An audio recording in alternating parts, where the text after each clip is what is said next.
So if the resurrection of Jesus Christ is based on a historical event and historical truth that either happened or it didn't, can I give any evidences for this historical event? Can I prove that the resurrection of Jesus Christ happened about 2,000 years ago?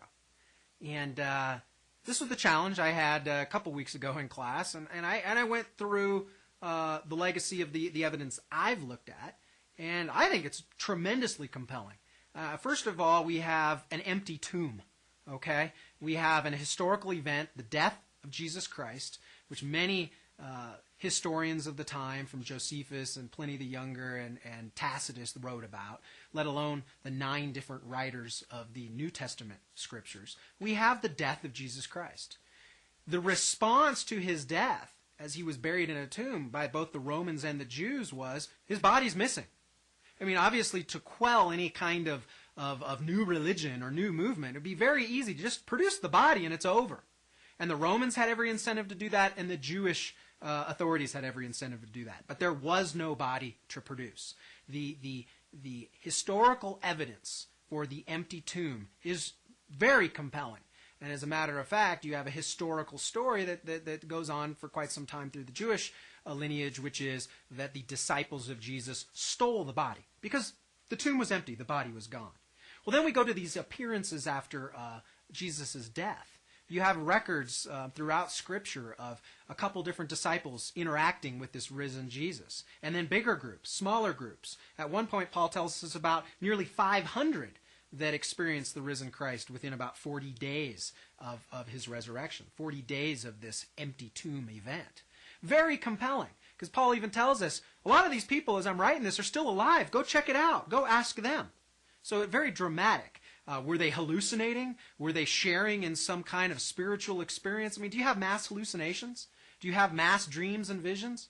I don't think so. We have records of very tangible experiences with Jesus Christ. Then the spread of Christianity.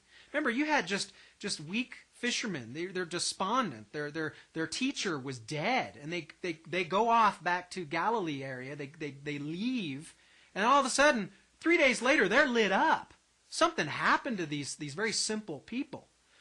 Would they make this up? Why all of a sudden were these very powerful forces for the resurrected Christ? If they didn't experience the resurrected Christ, they sure do think they did. They sure do think they had this experience, because what was their goal? To get their names written in history books?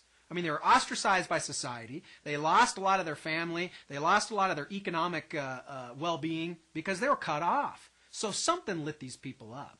Okay? And then you look at the testimony of their martyrdom. Not only were they lit up to spread this story, not only were they just supernaturally empowered, but most of them died for this story.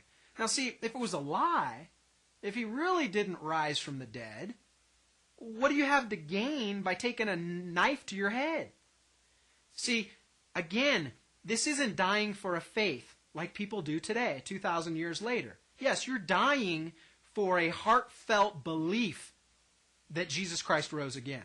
It's the same that the Muslim extremists flying airplanes into towers on 9/11. They martyred themselves for a faith. The difference with the first century martyrs was they were dying for a known event. They were there. They were eyewitnesses. They would be dying for a known lie. That's a big difference.